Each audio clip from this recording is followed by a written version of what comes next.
जय हिंद दोस्तों। स्वागत है एक बार फिर से आप सभी के आपके अपने यूट्यूब चैनल टेस्ट साथी में। दोस्तों हम लोग आज जो है क्लास हमारा छठा क्लास है। और हम लोग आज के सेशन में जो है हम लोग अब तक पाषाण काल से लेकर के हड़प्पा काल, उसके बाद हमने बौद्ध और जैन पढ़ लिया है। आज हमारा सेशन जो है महाजनपद काल होगा। महाजनपद काल। और आज ही के दिन हम जो है मौर्य साम्राज्य भी पढ़ेंगे। तो आज फिर से दो चैप्टर होने वाला है। पिछले दिन भी हम लोगों ने दो क्लास पढ़ी थी, हमने बौद्ध और जैन एक ही चैप्टर में पढ़ा था। आज के सेशन में भी हम लोग जो है दो चैप्टर पढ़ने वाले हैं, महाजनपद काल और मौर्य साम्राज्य। दोनों एक दूसरे से कनेक्टेड हैं, इंटरलिंक्ड हैं, इसलिए इन दोनों चैप्टर को एक ही दिन में फिनिश करना ज़्यादा बेटर होगा। ठीक है। हमने पिछले सेशन में देखा था कि लोहे के आविष्कार के कारण, लोहे के आविष्कार जो हुआ था,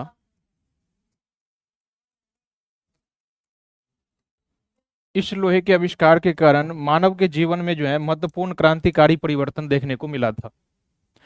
इसने मानव जीवन के जितने सारे डायमेंशन हो सकते हैं, सामाजिक, आर्थिक, राजनीतिक, लगभग सभी क्षेत्रों को इसने प्रभावित किया था। हमने इस आविष्कार के कारण, लोहे के आविष्कार के कारण धार्मिक क्षेत्र में क्या क्या प्रगतियां आई थी हमने पिछले चैप्टर में पढ़ लिया था। आज हम राजनीतिक वाला जो उसके डायमेंशन के कारण जो परिवर्तन हुआ था, और उस परिवर्तन के कारण हमने देखेंगे कि बहुत सारे साम्राज्य का गठन होगा, बहुत सारे जो है जनपद में परिवर्तित हो जाएंगे और कुल मिला के 16 महाजनपद का गठन हो जाएगा। तो इन सब के पीछे जो मेन कारण है ये लोहे के आविष्कार ही है। ठीक है। लोहे के आविष्कार के कारण ही कृषि उत्पादन में कई गुना वृद्धि हुआ था। कृषि उत्पादन में काफी गुना वृद्धि हो गया था। तो जब उत्पादन में वृद्धि हो जाएगा तो लोगों के पास सरप्लस उत्पादन हो जाएगा। अपने खाने की जरूरतें के अलावा बहुत सारे उत्पादन जो है उसके पास होने लगेंगे। तो फिर ये अपने जो सरप्लस उत्पादन है, ये जो सरप्लस है इसके पास, इस सरप्लस को मार्केट में भेजेगा,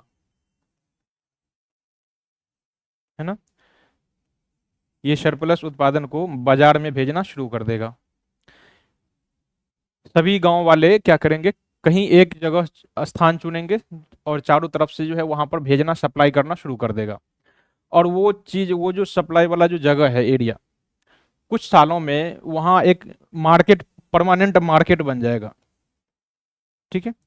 परमानेंट मार्केट बन जाएगा। और परमानेंट मार्केट हमने इसमें बताया था कि जहां पर कोई मार्केट जो है एग्रीकल्चर वस्तुएं बिकती है, तो वहां पर केवल एग्रीकल्चर वस्तु नहीं बनती या फिर बिकती है, वो मार्केट धीरे धीरे आप देखोगे कि मार्केट में बहुत सारी दूसरी गतिविधियां भी शुरू हो जाएगी।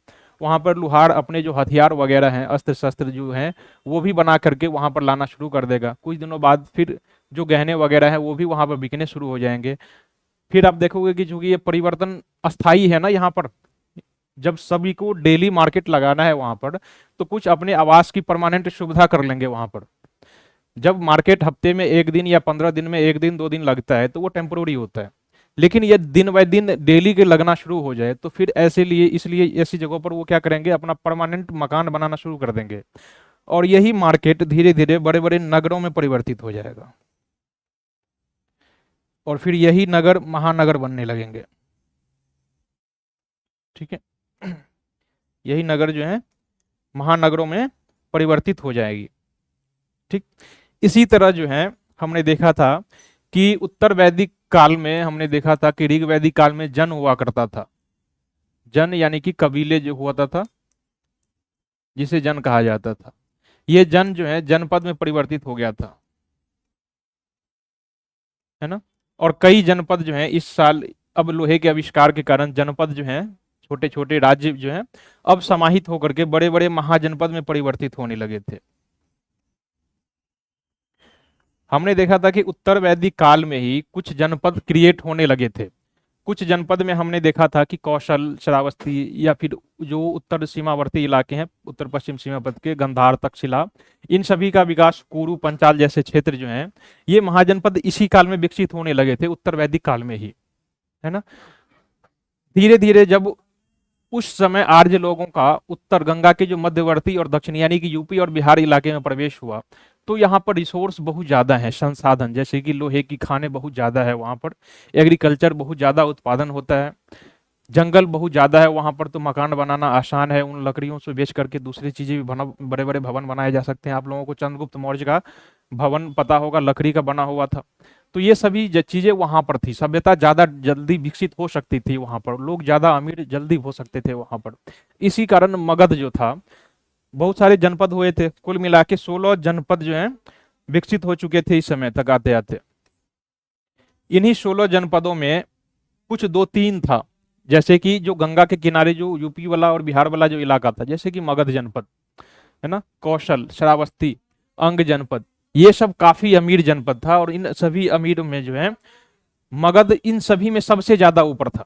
मगध जनपद सबसे जो है ज्यादा शक्तिशाली था। हम इसके शक्तिशाली होने के कारण भी देखेंगे कि आखिर ये जो 16 महाजनपद थे, इस 16 महाजनपद में केवल मगध ही सबसे शक्तिशाली क्यों हुआ, है ना, उसके कारण को भी देखने की कोशिश करेंगे। फिलहाल हम लोग ये देख रहे हैं कि महाजनपद का जन्म कैसे हुआ था, है ना। इसी महाजनपद, अब देखिए, जब हमने देखा था कि छोटे छोटे मार्केट नगर में परिवर्तित होने लगे, नगर ये महानगर में बनने लगे जो कि महाजनपद के बराबर होता है। तो जब आप इतने बड़े महाजनपद क्रिएट हो जाता है, दिल्ली जैसे महानगर बनने लग जाते हैं, तो फिर इसके रखरखाव के लिए, इसके प्रशासन के लिए एक केंद्रीकृत व्यवस्था का होना बहुत ही जरूरी हो जाता है ना। तो वहां एक राजा चुनी जाती है। राजा अलग अलग प्रकार की, राजतांत्रिक हो सकती है या फिर गणतंत्रात्मक हो सकता है। विश्व में पहली गणतंत्र इसी काल में गठित की गई थी। वैशाली जो है बिहार का एक इलाका है, मुजफ्फरपुर हाजीपुर के इलाके में गठित है। तो यही 6ठी शताब्दी ईस्वी में विश्व का पहला गणतंत्र वहीं पर गठित हुआ था, वो इसी काल में है, लिच्छवी गणतंत्र या फिर वैशाली गणतंत्र जिसे कहा जाता है। और बाकी जो उसके अलावे थे, वो सभी में राजतंत्रात्मक था, यानी कि वहां पर राजा होता था और राजा के उसके वंशज वहां पर शासन करते थे। तो जैसे ही महानगर का निर्माण होगा, तो महानगर का शासन करने के लिए जो है, उचित प्रबंध करने के लिए क्या होगा, एक राजा का निर्माण मतलब बनाया जाएगा राजा किसी को। और जब राजा बनेगा तो फिर उसे शक्ति चाहिए। शक्ति कैसे मिलेगी, सभी लोग उसे धन देंगे ना, धन, उसी धन जो है लोगों द्वारा दिए गए धन जो टैक्स कहलाता है, तो फिर उसे टैक्स देना शुरू हो गया। तो इस काल में आप देखोगे कि बहुत सारे टैक्स की जो है ना विविधता देखने को मिलेगी। यहाँ पर आप देखोगे कि मौर्य काल में कई प्रकार के टैक्स लिए जाते हैं, सिंचाई पर कर, व्यवसाय पर कर, खेती पर कर, यहाँ तक कि शादी विवाह करने पर भी टैक्स लगाया जाता था। तो इस प्रकार के करों की आप ना बहुत सारे एक नियमावली जो है ना, एक पूरी की लंबी सूची दिखाई देती है करों पर। इतिहासकार तो ये भी बताते हैं कि मौर्य साम्राज्य के पतन में कर ही एक बड़ा जो है बहुत बड़ा कारण था, और दूसरा प्रशासन जो है ना, प्रशासनिक ढांचा, कर वसूल करने के लिए इतने सारे अधिकारी नियुक्त किए गए थे कि उसकी सैलरी भी तो देना होता था ना। तो ये सब उसकी इतनी सारी टैक्सेज बढ़ गई थी उस समय, और इतनी सारी अधिकारियों की संख्या हो गई थी कि ये इसके पतन का कारण हो गया। ठीक, तो फिर देख रहे हो ना कि महाजनपद काल में राजा अपनी शक्ति जो है हासिल करने के लिए कितने सारे टैक्स है ना, टैक्स दिए गए, उसे धनवान बना दिया गया। अब जब राजा के पास इतने सारे धन होंगे, तो फिर वो उसे व्यय भी करना शुरू कर देगा। व्यय करना शुरू कर देगा यानी कि वो अपने भोग विलास पर खर्च करना शुरू कर देगा। भोग विलास पर खर्च करेगा तो वो चीजें डिमांड करेगा, जैसे कि वो बहुत सारे फर्नीचर, महंगी महंगी फर्नीचर की डिमांड करने शुरू कर देंगे। विदेशी आयातित सामान जो है महंगी जो है, आपको याद होगा कि बिंबिसार ने सीरिया के नरेश से 3 चीजों की मांग की थी, सूखी अंजीर, मेवे और एक दार्शनिक की मांग की थी, है ना, शराब की भी मांग की थी उसने। तो ये सब चीजें आप देख रहे हो ना। रोमन साम्राज्य की जो है अभी वर्तमान पुडुचेरी में 2 हत्थी शराब की कलश मिली है। तो ये कहाँ से मिली और क्यों आया था, उस समय रोमन साम्राज्य तक का व्यापार सब शुरू हो चुका था, विदेशियों का व्यापार भी शुरू हो चुका था। इस समय जो राजा महाराजा थे, वो अपनी विलासी जीवन व्यतीत करने के लिए, विलासी जीवन दिखाने के लिए जो है, खूब ऐशो आराम की जिंदगी जीने के लिए विदेशी से सामान आयात करते थे। जैसे आजकल में देख रहे हो ना, बड़े बड़े नेता लोग क्या करते हैं, अपने घरों को सजाने के लिए इटालियन मार्बल वगैरह या फिर महंगे महंगे जो है लग्जरी गाड़ी जो है आयात करते हैं ना। तो ये चीज उस समय भी थी। ठीक है, तो फिर उस पर खर्च करेंगे, और कुछ चीजें हैं जो देश के भीतर भी बनने शुरू हो जाएंगे। तो जो चीज वो डिमांड करेगा, तो फिर वो जो है अपने आप में एक जाति में कन्वर्ट हो जाएगा। जैसे कि वो फर्नीचर की मांग कर रहा है, है ना। तो फर्नीचर की मांग करेगा तो उसके लिए बढ़ईगिरी एक पेशा बन जाएगा, है ना। बढ़ईगिरी एक पेशा बन जाएगा। अब उसे राजा है तो हथियार भी चाहिए अपनी रक्षा के लिए या फिर युद्ध लड़ने के लिए। हथियार बनाने वाला कौन होता है, तो सुनार, ये एक पेशा बन जाएगा। लोहार होता है ना, है ना, लोहार हो जाएगा। फिर उसकी बहुत सारी रानी महारानियां होगी, उसके गहने चाहिए, उसके लिए फिर सुनार आएगा। फिर उन्हें वस्त्र आभूषण चाहिए, उनके लिए फिर से कपड़ा बनाने वाली जो रंगराज जो जातियां होती हैं वो होंगे। इस तरह वो डिमांड करना शुरू करेंगे और डिमांड के साथ साथ समाज में विभेद भी होना शुरू हो जाएगा। जब हुएन सांग भारत में आया था तो उसने कहा था कि भारत में जो है व्यापारियों की एक श्रेणी बनी हुई है, व्यापारियों की अपनी अपनी गली होती है, सभी व्यवसायियों की अपनी गली होती है। बढ़ईगिरी की अपनी एक गली है, वहां पर जाओगे तो पूरी की पूरी गली एक बढ़ईगिरी का काम मिलता है। यदि कहीं पर किसान वाला मार्केट में जाओगे तो पूरी की पूरी मार्केट जो है किसानी वाला सामान मिलेगा, कहीं जगह सब सब्जी मसाले ये सभी चीजें मिलेंगे। आज भी कई मार्केट जो बड़े मार्केट होते हैं बड़े लेवल के, वो इसी तरह के मार्केट होते हैं। ठीक है। तो कुल मिला के आज के सेशन में जो है हम लोग इसी लोहे के आविष्कार के हम देखेंगे कि क्या क्या प्रभाव हुए।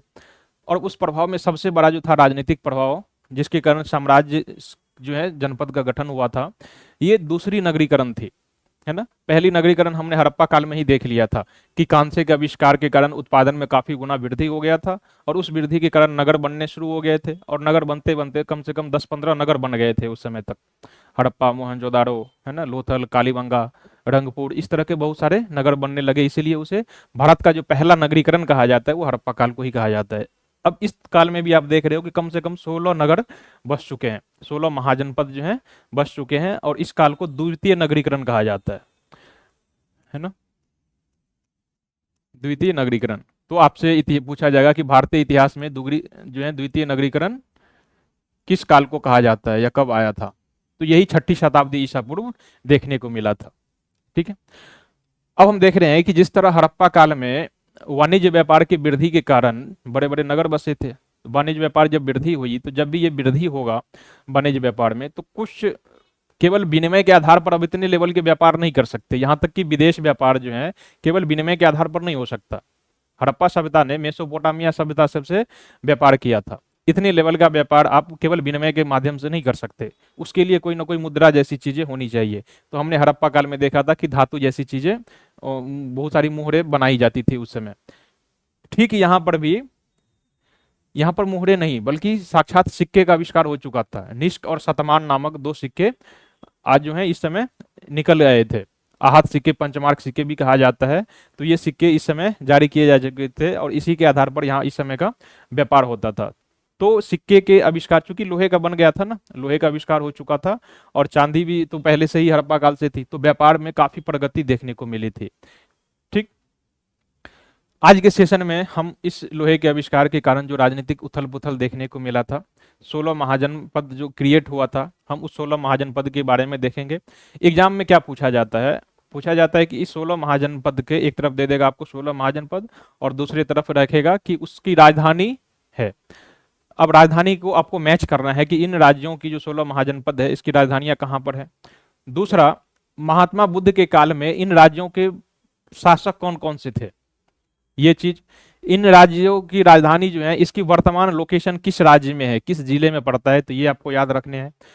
दूसरा, आगे आपको ये याद रखना है कि यदि किसी राज्य के बारे में कोई विशेष चीजें यदि आपको याद रखनी है, जैसे कि किसी महाजनपद के काल में जैसे बुद्ध ने वहां पर जो है यात्रा किया था, जैसे कि बुद्ध ने लुम्बिनी का दौरा किया था तो वहां पर जाकर टैक्स को कम कर दिया था, इन सभी चीजों के बारे में पढ़ेंगे। सबसे पहले हम लोग इसके परिचय को देख लेते हैं।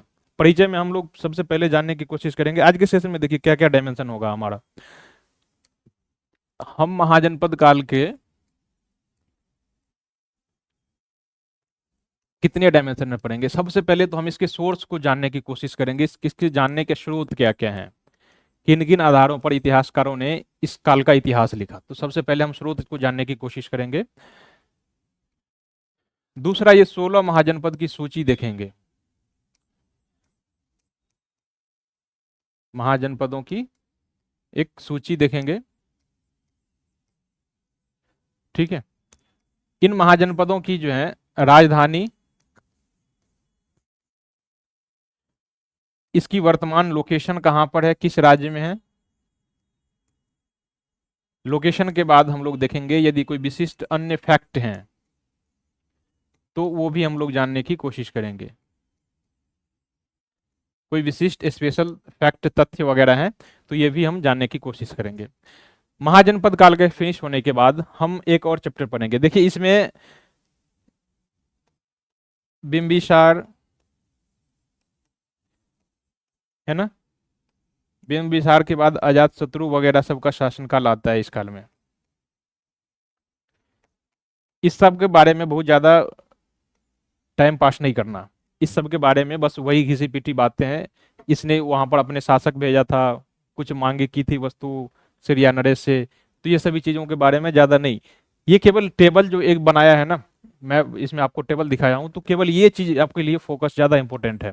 बाकी ये जो शासकों के नाम है ना, वंशावली, ये थोड़ा बहुत इंपॉर्टेंट है, तो इसके बारे में मैं उसमें कोई PYQ जो है हमारा, उसमें बहुत सारे क्वेश्चन पूछे गए हैं अब तक, सारे उसमें आ जाते हैं, तो वो आपको यहाँ पर पढ़ोगे ही। तो यहाँ पर मैं इसे स्केप कर रहा हूँ, केवल मैं यहाँ पर फोकस करूंगा इस टेबल पर, जो कि बहुत ही ज़्यादा इंपॉर्टेंट है और कंफ्यूजिंग वाला भी है। इनकी राजधानी, इसकी वर्तमान लोकेशन किस राज्य में है, उनके बारे में जो विशिष्ट तथ्य है, मेन तथ्य इसी में रखना है। और कहीं कहीं पर हमने ये भी इसके विशिष्ट तथ्य में बता ही दिया है, ये चीज़ यहाँ पर बता भी दिया है। ठीक है, तो ये हमारा महाजनपद काल हो गया। अब इसी में हम लोग जो है आज ही के सेशन में मौर्य काल के बारे में भी पढ़ने की कोशिश करेंगे। ठीक है, मौर्य काल के जो पढ़ेंगे तो मौर्य काल को भी ठीक वैसे ही पढ़ेंगे जैसे हम अभी तक पढ़ते आए हैं। इसके जानने के स्रोत क्या हैं, जानने के स्रोत क्या क्या हैं। अब तक हम जो हड़प्पा काल पढ़ते आए हैं या फिर उसके बाद का जो काल जो भी है, तो हम सभी में ये देखते आए हैं कि हड़प्पा काल में केवल केवल पुरातात्विक वस्तुएं की ही खुदाई हुई थी, और उस काल के जो इतिहास के जानने का एकमात्र जो है स्रोत था वो पुरातात्विक वस्तुएं थी। बहुत सारे सिक्के, बहुत सारे बर्तन, बहुत सारे गोदीबारा भवन के अवशेष, यही सब चीजें थी जो हड़प्पा सभ्यता को हम जानने का स्रोत हैं। लेकिन इस काल में, मौर्य काल में जो है बहुत सारे सोर्स देखने को मिला है, सब साहित्यिक तो है ही और पुरातात्विक स्रोत भी देखने को मिलते हैं, है ना। तो सभी को हम लोग जो है यहाँ पर एक्सप्लेन करेंगे, और ये सब हमारे एग्जाम की दृष्टि से भी बहुत ज़्यादा महत्वपूर्ण है, कई बार यहीं से इसके स्रोत से भी पूछ लिए जाते हैं। मोटा मोटी इसके स्रोत को हम दो भागों में बांटते हैं। एक तो हो गया पुरातात्विक स्रोत,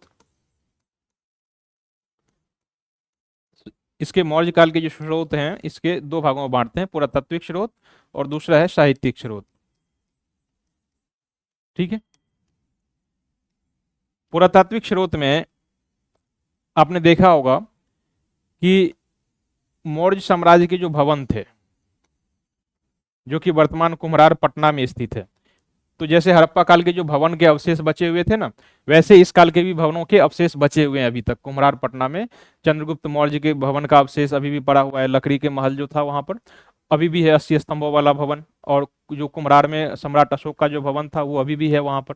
तो इसी प्रकार के जो भवन है, हम इसके, ये हमारे वर्तमान पुरातात्विक चीजें हैं और इस काल की जानकारी देता है मौर्य काल की। तो ये भवन हो गया। इस काल के बहुत सारे सिक्के भी दिखाई देते हैं, आहत सिक्के या पंचमात सिक्के हैं, ये भी पुरातात्विक वस्तुएं हैं। तो भवन के अलावे सिक्के भी हैं।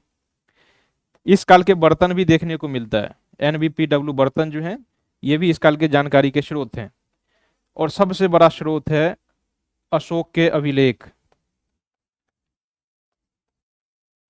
भारत के अलावा अफगानिस्तान, श्रीलंका और देश के विभिन्न भागों में जहां जहां उन्होंने बौद्ध धर्म के प्रचार के लिए अपने जो दूत भेजे थे, वहां पर अभिलेखों का निर्माण करवाया गया था। भारत के लगभग सभी शहरों में अभिलेखों का निर्माण करवाया गया था, और सभी अभिलेखों पर बुद्ध अपने शासनकाल की जानकारी देता है ना।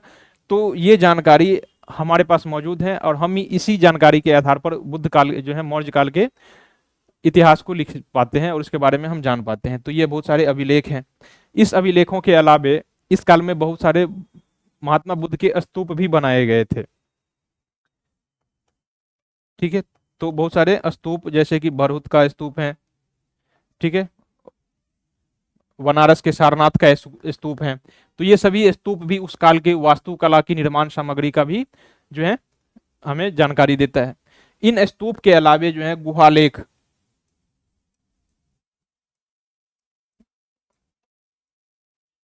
गुहा अथवा गुफा जो है ये भी इस काल में बनाए गए थे। जैसे कि गया के जो बराबर की गुफाएं हैं, यहाँ पर आपने देखा होगा कि सम्राट अशोक ने क्या किया था, बौद्ध भिक्षुओं को, आजीवक संप्रदाय के जो है अनुयायियों को उन्होंने बौद्ध गुफा प्रदान किया था। तो ये गुफा की दीवारों पर बहुत सारी जानकारी भी लिखी हुई थी, और साथ ही ये उस काल की वास्तुकला की भी जानकारी देती है कि उस काल में गुफाओं का निर्माण कैसे किया जाता था। बहुत सारे बौद्ध विहार भी बनाए गए थे। तो हमें ये गुहा अथवा विहार भी है हमारे लिए, जो हमारे क्या करता है, ये हमें इस काल के जानकारी का स्रोत है, ये हमें इसके बारे में बताता है। ठीक है, तो ये चीज हमें, तो देखिए हमें किसी भी दूसरे सब्जेक्ट जो चैप्टर पढ़ेंगे ना, उससे ज्यादा यहाँ पर हमें सबसे ज्यादा जानकारी के स्रोत यहीं पर मिलते हैं, और सारे आपको पढ़ना है। ठीक है, भवन, सिक्के, बर्तन, अभिलेख, स्तूप, गुहा अथवा ये बिहार, ये सभी हमें मौर्य काल की जानकारी देता है, तो सभी के बारे में पढ़ना है। दूसरा, अब हमें साहित्यिक स्रोत को जानने की कोशिश कर रहे हैं। देखिए इस काल तक आते आते विदेशी आक्रमण जो है, विदेशी आक्रमण होने लगा था, है ना। चंद्रगुप्त मौर्य के समय में ही देखा था हमने, मिनांडर जो है सिकंदर ने आक्रमण कर दिया था। तो सिकंदर आक्रमण के समय बहुत सारे इतिहास लेखक भी भारत आए थे, है ना, जस्टिन, पुलाटार्क, है ना। तो ये सभी, प्लेटो, ये सभी इतिहासकार भारत आने लगे थे। तो उन्होंने यूनानी भाषा में जो है बहुत सारे ग्रंथ लिखे, और उस ग्रंथों में भारत के बारे में बहुत सारे विवरण छोड़ रखे हैं। उस काल की मौर्यकालीन जो है दशा, राजनीतिक, आर्थिक, सांस्कृतिक दशा के बारे में बहुत सारी टिप्पणी भी लिखी है। और उसके बाद आने वाले जो शासक हैं, जो लेखक हैं, जैसे कि हुएन वगैरह है, आया तो बाद में था, लेकिन उसने भी अपनी टिप्पणी लिखी है इस सब में। तो हमें उस सब के बारे में जानना है। तो साहित्यिक स्रोत के बारे में सबसे पहले हमें ये देखना है कि भारतीय लेखक क्या लिखते हैं। ठीक है, हमें भारतीय लेखकों के भी विचार को जानना है, और दूसरा विदेशी लेखकों के विचार को भी जानना है। विदेशी लेखकों ने क्या लिखा उसके बारे में भी जानना है, क्योंकि ये सभी जानकारी हमें मौर्य काल के इतिहास की जानकारी देता है। हम यदि भारतीय लेखकों की बात करें तो हमें सबसे पहले जो है चंद्रगुप्त मौर्य का जो प्रधानमंत्री था, है ना, क्या नाम था उसका, चाणक्य। तो सबसे पहले हमें चाणक्य का नाम याद आता है। इसका जो अर्थशास्त्र है ये पूरी तरह राजनीतिक जो है, पूरी तरह मौर्य काल पर ही आधारित है, मौर्य काल की ही जानकारी देता है। तो इस काल की जानकारी का सबसे बड़ा स्रोत जो है ये चाणक्य की ही है। ठीक है, इसके अलावा विदेशी लेखकों में यूनानी लेखक बहुत बार आया था इस काल में, तो यूनानी लेखकों के बारे में भी जानकारी है। इसके अलावा धार्मिक साहित्य भी हमें इस काल की जानकारी देता है, धार्मिक साहित्य। ठीक है, अब धार्मिक साहित्यों में देखिए क्या क्या जानना है। इस काल में यानी कि मौर्य काल में कितने उस समय तक धर्म थे। एक तो सनातन धर्म तो था ही, और उस धर्मों के अलावे जो है हिंदू धर्म के साहित्य जो है, जैसे कि वेद, पुराण, ये सब तो है ही। और इसके अलावा जो है बौद्ध धर्म के साहित्य, इसके अलावा जैन धर्म के साहित्य, ये भी इस समय उपलब्ध थे। तो इन सभी चीजों से कहीं ना कहीं जो है हमें इस काल की जानकारी प्राप्त होती है। अब हमने जानने के स्रोत देख लिए, अब हम थोड़ी इसकी वंशावली को देखने की कोशिश करेंगे। वंशावली के बारे में हमें बहुत ज्यादा नहीं पढ़ना, सबसे ज्यादा पढ़ना है चंद्रगुप्त मौर्य के बारे में, और दूसरा हमें इसके बारे में पढ़ना है सम्राट अशोक के बारे में। अशोक के उत्तराधिकारी कौन हुए, उसने क्या किया, ये सब जानना जरूरी नहीं है। वो सब थोड़ा बहुत जो एक दो प्रश्न पूछे जाते हैं ना, वो एक दो डायमेंशन पीवाईक्यू में अब तक पूछ लिए गए हैं। मैं वहां जब पीवाईक्यू कराऊंगा तो वहां पर आप डिस्कशन कर ही लोगे, तो उसके यहाँ पर जानना जरूरी नहीं है कि उसके सम्राट अशोक के जो पोते थे दशरथ, उसने क्या किया था, सम्राट में क्या क्या शासन किया था, किन किन बौद्ध भिक्षुओं को बिहार प्रदान किया था, है ना। तो वो सब बहुत ज्यादा इंपॉर्टेंट नहीं है, यदि है भी तो पीवाईक्यू में पूछ लिया गया है, वो मैं आपको करा ही दूंगा। ठीक है, तो केवल ये जो चंद्रगुप्त मौर्य और ये अशोक है, तो यहाँ पर केवल दो ही वंशों के नाम जानने हैं, दो ही राजाओं के। जब हम ये वंशावली देख लेंगे, इसके बाद हम लोग चलेंगे सीधे इसकी विशेषताओं के बारे में। अब हम इस काल के जो है प्रशासन के बारे में देखेंगे कि प्रशासन कैसे चलता था। प्रशासन में सबसे पहले हम केंद्रीय प्रशासन देखेंगे कि मौर्य काल का केंद्रीय प्रशासन कैसा था, राज्य का प्रशासन कैसे होता था, और इस समय गांव का प्रशासन कैसे होता था। जब केंद्रीय प्रशासन देखेंगे तो उस समय केंद्र में राजा तो होता ही था, और राजा के सहायता करने के लिए बहुत सारी एक मंत्री परिषद की लंबी सूची बताई गई है इस चाणक्य के अर्थशास्त्र में, है ना। और उस काल में जो है अधिकारियों के नाम कुछ अलग हुआ करते थे, तो हमें ये याद रखना है कि उस काल में वित्त मंत्री को क्या कहा जाता था, है ना, रक्षा मंत्री को क्या कहा जाता था, इन सभी चीजों को हमें यहां पर जानना है। दूसरा, इस समय का अर्थव्यवस्था कैसा था, हम लोग ये जानने की कोशिश करेंगे कि इस समय किस किस चीजों का व्यापार होता था, इनके व्यापार व्यवसाय कैसे थे, इन समय टैक्स का रेट क्या था, है ना, ये देखने की कोशिश करेंगे। हम लोग इनके सामाजिक स्थिति को भी देखने की, समाज को भी जानने की कोशिश करेंगे, इस समय की सामाजिक स्थिति क्या थी, महिलाओं की स्थिति में सुधार आया या फिर अच्छी स्थिति थी या बुरी स्थिति थी। एक तरफ देख रहे हो ना, एक तरफ जब नगर का निर्माण होने लगा, तो नगर नगर का निर्माण होने लगता है तो ऊपर क्या होता है कि देश विदेश से लोग वहां पर नगरों में जमा होने लगते हैं। तो जब देश विदेश से आने लगेंगे तो ऐसा तो नहीं है कि रात में आया और सवेरे चले जाएगा, वहां पर आएगा तो 6 महीने 7 महीने साल भर 2 साल व्यापार करेगा तभी जाएगा विदेशी लोग। तो ऐसी चीजों में वहां पर वेश्यावृत्ति ज्यादा चलने लगती है ना। और ये चीजें आप देख रहे हो कि महात्मा बुद्ध के काल में भी था। वहां एक महिला थी जिसे बुद्ध संघ में प्रवेश दिया गया था, याद है आपको कौन सी महिला थी? तो यहां भी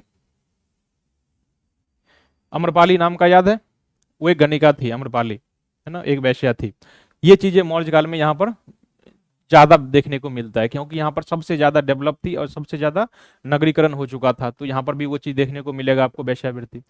और दूसरी तरफ, एक तरफ तो वो देखने को मिलता है, दूसरी तरफ महिलाओं की स्थिति में इस तरह से सुधार देखने को मिलता है कि समाज में अब जो है महिलाओं को रक्षा में, जैसे कि मिलिट्री में भाग लिया जाता था, जैसे कि सम्राट अशोक के बॉडीगार्ड में बहुत सारी महिलाएं शामिल थी। तो इस तरह से आप देख सकते हो कि महिलाओं की स्थिति में थोड़ी सी सुधार भी हुआ था, है ना। तो दोनों चीज देखने को मिलता है, तो ये चीज हम देखेंगे कि समाज में उनकी स्थिति क्या थी। इस समय हम लोग धार्मिक स्थिति को भी देखने करेंगे, कोशिश करेंगे कि इस समय धर्म में क्या चल रहा था। एक तो 3 धर्म तो था ही, ऊपर से हमने देखा कि बौद्ध, हिंदू और जैन धर्म तो था ही उस समय, लेकिन कुछ राजा होते थे जो अपने धर्म को प्रमोट भी करते थे किसी धर्म को, जैसे कि सम्राट अशोक ने बौद्ध धर्म को बहुत ज्यादा प्रमोट किया था, तो हम उस समय उसकी धार्मिक स्थिति को देखने की कोशिश करेंगे। फिर उसके जो पूर्वज थे चंद्रगुप्त मौर्य, उसने जैन धर्म को अपना लिया था, ठीक है। तो इस तरह से हम धार्मिक स्थिति को भी देखने की कोशिश करेंगे। तो आज के सेशन में हमारा यही कुछ टॉपिक सब है, हम आज के चैप्टर में जो मौर्य काल है इतने डायमेंशन से पढ़ने की कोशिश करेंगे। मैं पीपीटी के माध्यम से आपको पढ़ा रहा हूं क्योंकि इस चैप्टर में फैक्ट बहुत ज्यादा है, बहुत सारे सम्राट अशोक ने अपने जगह जगह पर जो है अभिलेख स्थापित किया है ना, अभिलेख अथवा शिलालेख स्थापित किया है। तो अभिलेख और शिलालेख के बारे में दो चीजें पूछी जाती है, एक तो ये पूछा जाता है कि ये शिलालेख कहाँ पर स्थित था और उस शिलालेख में किस चीजों का वर्णन किया गया है, उसकी विषय क्या है ना। जैसे कि सम्राट अशोक का जो रुम्नीदेही अभिलेख है, नेपाल की तराई में स्थित था, उस अभिलेख में उस समय की अर्थव्यवस्था के बारे में टिप्पणी देता है, उस समय के जो टैक्स सिस्टम है ना उसका विवरण देता है। तो उसमें क्या बताया गया है कि सम्राट अशोक ने जब लुम्बिनी यात्रा की थी तो लुम्बिनी के दौरान उसने टैक्स रेट को घटा के 1/8 कर दिया था। तो एक जानकारी तो ये हो गई। दूसरी दूसरी जानकारी भी उसी अभिलेख में दिया गया है कि ये जो है लुम्बिनी भगवान बुद्ध की जन्म स्थली है, ये चीज भी उसी अभिलेख में बताई गई है। तो रुम्नीदेही अभिलेख दो चीजों की जानकारी देता है, एक तो उस समय की कर व्यवस्था की जानकारी देता है और दूसरा भगवान बुद्ध के जन्म स्थली के बताने वाला जो लेख है वो भी वही है।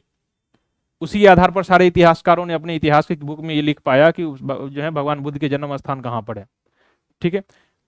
उसके अलावा दूसरे अभिलेख में बताया गया है कि सम्राट अशोक ने भगवान बुद्ध जहां जहां पर गए थे ना, जिस जिस राज्य का दौरा किया था उन उन राज्य में गए थे, तो सभी राज्यों का विवरण दिया गया है। तो उसी आधार पर इतिहासकार जान पाए कि बुद्ध अपने जीवन काल में किन किन नगर गए थे, जैसे कि श्रावस्ती, सारनाथ, इन सभी नगरों में उन्होंने पद यात्रा की थी, ठीक है।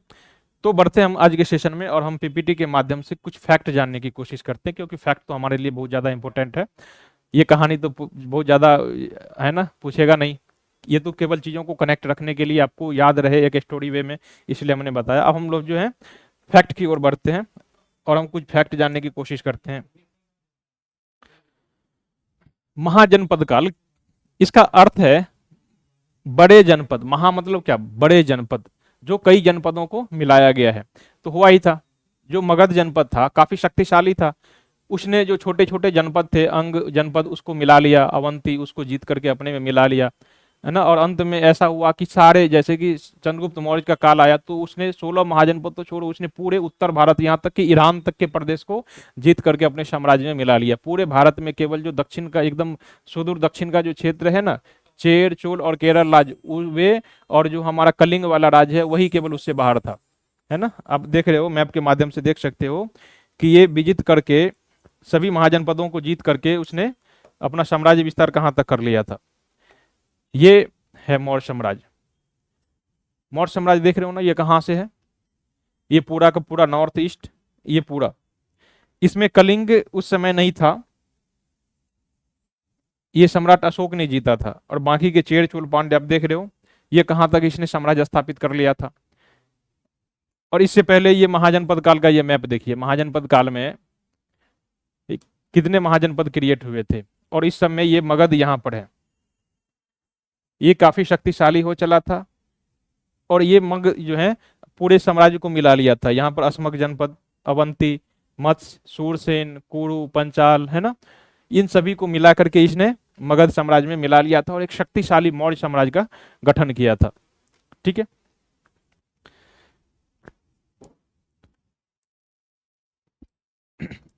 फिर से हम लोग फैक्ट्री देखते हैं।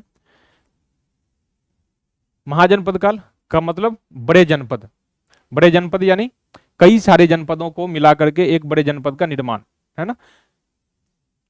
6ठी शताब्दी ईसा पूर्व पूर्वी उत्तर प्रदेश और बिहार देश के प्रमुख राजनीतिक केंद्र बन गए थे। हमने हमें बताया था कि जैसे उत्तर वैदिक काल आया था उसके बाद जो है आर्य लोग उत्तर की ओर, उत्तर पूर्व की ओर पलायन करना शुरू कर दिए थे, और गंगा के मध्य घाटी और फिर निचली गंगा घाटी में उन्होंने अपना साम्राज्य विस्तार करना शुरू कर दिया था। उसी के कारण वहां से बहुत सारे जो है जनपद का जो है निर्माण होना शुरू हुआ था। उसमें से मगध काफी शक्तिशाली हो गया, और फिर मगध ने क्या किया, जितने सारे उस समय के महाजन जो है जनपद थे उन सभी को मिला करके खुद एक महाजनपद बन गया था। ठीक है, हमने उसकी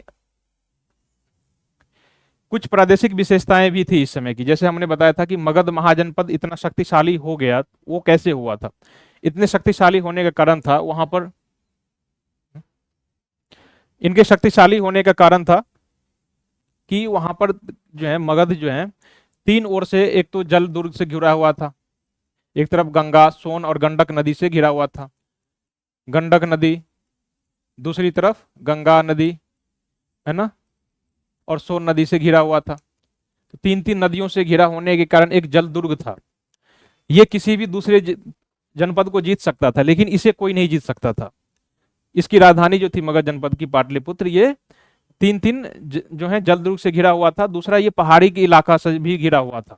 इसका जो दूसरी राजधानी थी राजगीर, ये पूरी तरह से पहाड़ी इलाकों से घिरा है, तो इस पर कोई अटैक नहीं कर सकता था और अटैक करके अपने में विजित नहीं कर सकता था। तो ये इससे बेनिफिट थी। दूसरा, गंगा वो जो है पाटलिपुत्रा और उसके जो दूसरे इलाके राजधानी थी जैसे कि राजगीर, दोनों जो है जंगली इलाके से संबंधित है। वहां बगल में जो है उड़ीसा और झारखंड, यहाँ पर बहुत सारे मिनरल्स पाए जाते हैं, खनिज पाए जाते हैं। तो इन सभी खनिज की प्रचुरता के कारण ये काफी अमीर था। दूसरा, इन जंगलों में हाथी भी पाया जाता था जो बड़े बड़े दुर्गों को तोड़ने में काम आता था। इन्हीं सभी विशेषताओं के कारण तीसरा जो था, ये चूंकि देख रहे हो ना यहाँ पर नदियों की काफी प्रधानता है, बहुत सारे नदी हैं। इन सभी नदियों के कारण जो है ये यहाँ पर फसल ज्यादा हो जाता था, काफी फसलें, कृषि उत्पादन होने लगता था।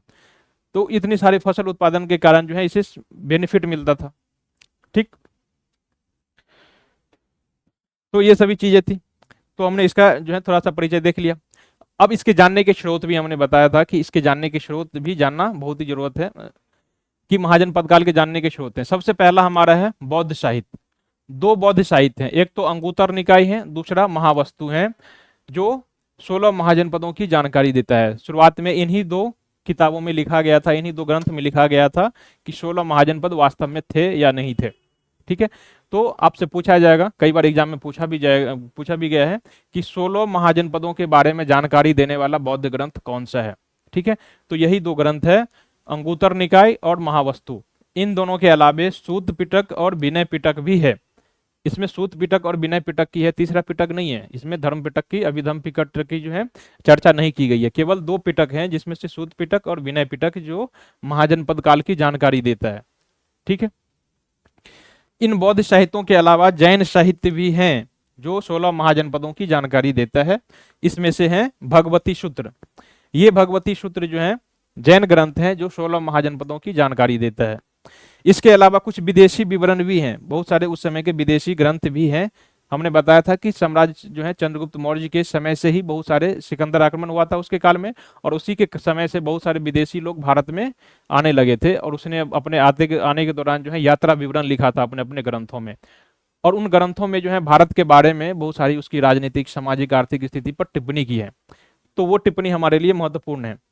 इस सभी विदेशी विवरण में निर्याकस के विवरण, जस्टिन के विवरण, ये प्लूटार्क, अरिस्टोबुलस और आनेसिक्रेटस, ये सभी विदेशी यात्री थे, यूनानी जो है यात्री थे। इन्होंने भारत के बारे में बहुत सारी टिप्पणी की है, जिसके जो है हमें महाजनपद काल की भी जानकारी देता है। अब हमने बताया था कि 16 महाजनपदों की एक सूची आपको देखनी है, और उसको कितने डायमेंशन से देखना है। एक तो उसकी राजधानी देखनी है, दूसरी उसकी वर्तमान स्थिति देखनी है कि किस राज्य में पड़ता है, बुद्धकालीन शासक और इसके विशिष्ट तथ्य, उसके बारे में यदि कोई स्पेशल फैक्ट वगैरह है तो वो भी आपको जानने हैं। ठीक है, इतने सारे डायमेंशन से, कितने डायमेंशन हो गए, राजधानी 2, 3 और ये 4 डायमेंशन से आपको जानने हैं। इसमें फॉन्ट थोड़ा टेबल के कारण छोटा हो गया है, पीडीएफ आपके पास जाएगा तो केवल सुन लीजिए, यहाँ पर पीडीएफ आप पीडीएफ से रिवीजन कर लेना। ठीक, हमारा पहला जनपद था अंग जनपद, इसकी राजधानी चंपा थी, और ये जो अंग जनपद है वर्तमान बिहार के भागलपुर जिले के आसपास पड़ता है अंग जनपद। महात्मा बुद्ध के काल में, यानी कि जब हम 6ठी शताब्दी पढ़ रहे हैं ना, तो 6ठी शताब्दी ईस्वी में इस समय का यहाँ का शासक ब्रह्मदत्त था। महात्मा बुद्ध के समकालीन अंग जनपद का शासक यदि आपसे पूछे कि अंग जनपद का शासक कौन था, तो ब्रह्मदत्त इस समय का शासक था। शक्तिशाली जो मगध थे, इन्होंने अंग जनपद को युद्ध में जीत करके अपने साम्राज्य में मिला लिया था। तो ये भी आपको याद रखनी होगी कि निम्नलिखित में से कौन सा राज्य है, आपसे पूछा जा सकता है कि निम्नलिखित में से कौन सा जनपद है जिसे मगध ने युद्ध जीत करके हराया था। ये याद रखना जरूरी है, ये थोड़ा सा जो है ना वेरिएशन है, आपको याद रखना है, क्योंकि कुछ राजाओं ने क्या किया था, जैसे चंद्रगुप्त मौर्य ने और उसके जो पूर्वज थे बिंदुसार वगैरह, उन्होंने क्या किया था, कुछ शादी करके जो है अजातशत्रु ने भी शादी करके कुछ साम्राज्य को मिलाया था। कुछ साम्राज्य वैसे थे जिसे अजातशत्रु और उसके जो बिंबिसार थे उन्होंने जीत करके मिलाया था। तो इन चीजों को याद रखना है कि किसे दहेज के स्वरूप में मिला था, या फिर विवाह के स्वरूप उसे गिफ्ट में मिला था, या फिर उसे किसने युद्ध में जीता था। तो ये अंग जनपद को उन्होंने युद्ध में हरा करके जीता था, तो ये आपको याद रखना है। इस काल में ये चंपा एक व्यापारिक नगर हुआ करता था, व्यापार के लिए फेमस था। मगध जनपद ये तो सबसे शक्तिशाली था, और हमने बताया था कि इसकी 2 राजधानी थी, एक पाटलिपुत्र और दूसरी थी गिरिव्रज अथवा राजगिरी कहा जाता है इसकी, है ना। तो गिरिव्रज अथवा राजगिरी दोनों हमने बताया था कि गिरिव्रज अथवा राजगीर जो था ये पहाड़ी इलाके में बसा हुआ था, है ना, जिसके कारण पहाड़ इसकी रक्षा करती थी, सीमा की रक्षा करती थी। और पाटलिपुत्र जो था तीनों तरफ से जल से घिरा हुआ था, 3 नदियों से घिरा हुआ एक क्षेत्र था, जिसके कारण जल दुर्ग के कारण ये यहाँ पर इसकी सीमा की भी रक्षा हो जाती थी। तो इसकी दोनों राजधानियां जो है अपने आप में सीमावर्ती इलाके इसकी रक्षा करती थी, तो ये भी हो गई। मगध के शुरुआती शासक बिंबिसार और अजातशत्रु थे, हम इसी के बारे में अभी चर्चा कर रहे थे। ये सबसे शक्तिशाली महाजनपद था और बौद्ध धर्म का सबसे बड़ा केंद्र भी था। बुद्ध ने अपने राजगीर में उपदेश भी दिए थे, ये इनके बारे में कुछ विशिष्ट फैक्ट हो गए। काशी 16 महाजनपदों में से ये तीसरा था, और यहाँ पर ये वाराणसी इसकी राजधानी थी, वर्तमान उत्तर प्रदेश में है, ये तो सब जानते हैं। इस समय इसका शासक ब्रह्मदत्त था, 6ठी शताब्दी ईसा पूर्व भगवान बुद्ध के काल में इस समय यहाँ का शासक था ब्रह्मदत्त, है ना।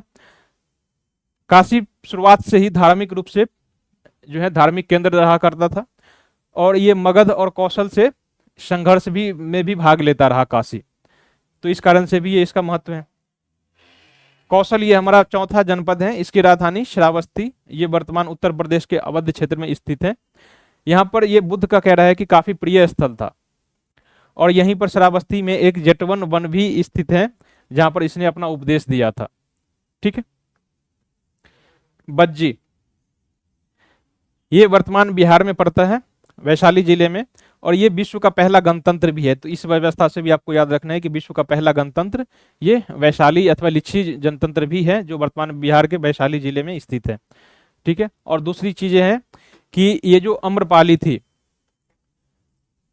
जो भगवान बुद्ध की सेविका बनी थी, ये वैशाली की ही रहने वाली थी, और यहीं पर द्वितीय बौद्ध संगीति का भी आयोजन किया गया था। तो इस दृष्टि से ये भी महत्वपूर्ण है। ठीक है, मल्ल जनपद तीसरा हमारा है।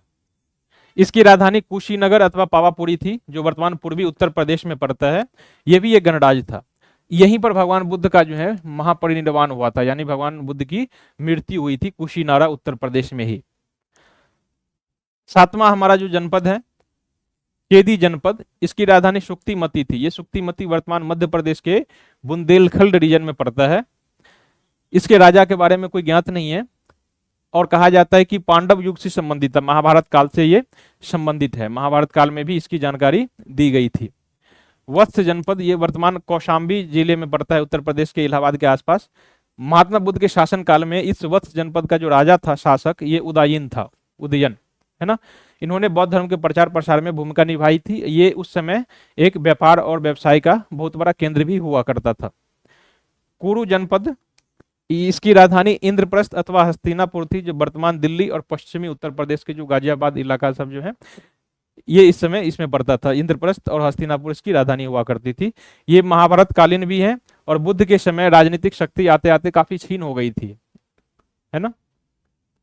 पंचाल जनपद, इसकी राजधानी अहिछत्र थी और काम्पिल्य भी इसकी राजधानी थी। तो इसकी दो राजधानियां थी, पंचाल जनपद की दो राजधानियां थी, अहिछत्र अथवा काम्पिल्य।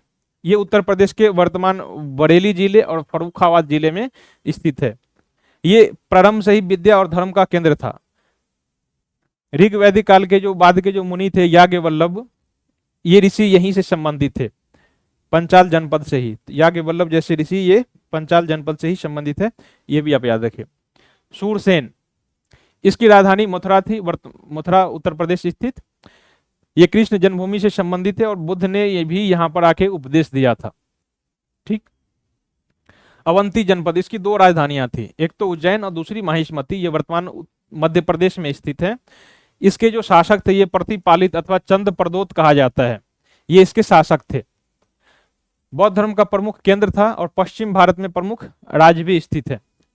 ठीक है, ये चंद्र प्रदोत का बिंबिसार के साथ एक संबंध को दिखाता है। उसने एक अपना जो है वैद्य जीवक भी भेजा था यहाँ पर, बिंबिसार ने इसके यहाँ, तो इसलिए भी नाम याद आता है इसका। तो इस समय ये अवंती के शासक थे। इसे दो नाम है, प्रतिपालिक और चंद्र प्रदोत, ये दोनों नाम इसी के हैं। अगला हमारा गंधार, ये तक्षशिला में इसकी राजधानी स्थित है, जो वर्तमान पाकिस्तान के रावलपिंडी इलाके में स्थित है। ठीक है, इसकी जो इस समय के शासक थे महात्मा बुद्ध के काल में, पुष्करनी इसके राजा थे। कहाँ के? गंधार के। यहाँ पर एक विश्वविद्यालय भी था, यूनिवर्सिटी, जहां पर चाणक्य पढ़ा लिखा था। तो गंधार यूनिवर्सिटी भी आप याद रखिएगा। कंबोज, इसकी राजधानी हाटक थी और ये वर्तमान अफगानिस्तान और उत्तर पश्चिम भारत में नॉर्थ ईस्ट इलाके में स्थित था। यहाँ पर अश्वपालन और युद्ध में यहाँ के जो लोग थे, चूंकि अफगानिस्तान में उस समय घोड़े अभी भी देख रहे हो ना, अफगानिस्तान और उसके मध्य एशिया के इलाके हैं, वहां पर घोड़े काफी उपयुक्त मिलते हैं। ठीक है, तो ये उस समय भी अश्वपालन की दृष्टि से और काफी लड़ाकू प्रवृत्ति के थे, चूंकि काफी लंबे लंबे लोग होते हैं, यहाँ के कबीले लोग हैं ना, तो काफी लंबे होते हैं और अश्वपालन में काफी माहिर थे इस समय बुद्ध के काल में भी। असमक जनपद, इसकी राजधानी पोतन थी, जो वर्तमान महाराष्ट्र और तेलंगाना के क्षेत्र में पड़ता है।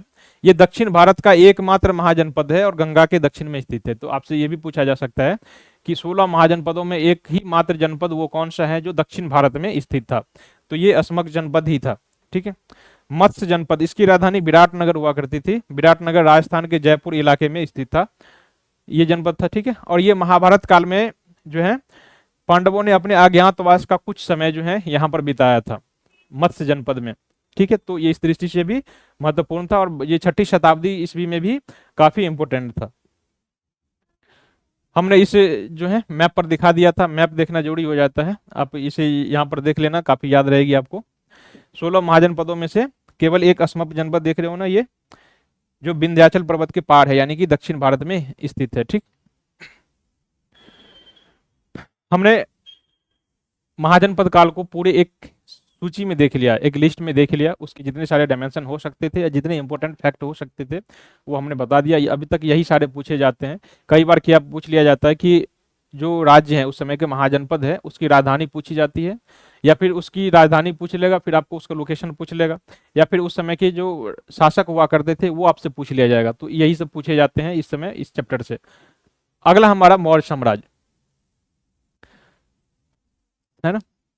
मौर्य साम्राज्य 322 ईसा पूर्व में स्थापित हुआ था, 322 बीसी में चंद्रगुप्त मौर्य ने इसकी स्थापना की थी, और 185 बीसी तक, यानी कि ये 322 ईसा पूर्व से, कभी कभी यदि 323 भी दे दे तो भी उसे गलत नहीं मानना, वो भी सही हो सकता है।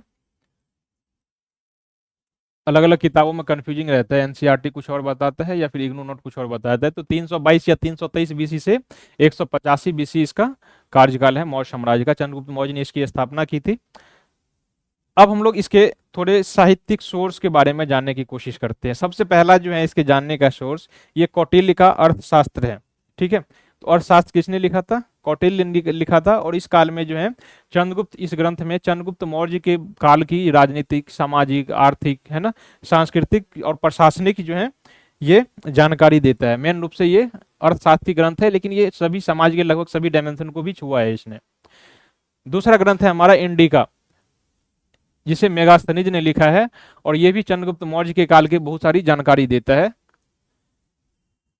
इनके अलावा विष्णु पुराण भी है, हिंदू ग्रंथ है विष्णु पुराण। विष्णु पुराण पूरी की पूरी मौर्य वंश की एक वंशावली दी है इसने। मौर्य वंश के जितने सारे शासक हैं उसकी वंशावली इसमें दी गई है विष्णु पुराण में।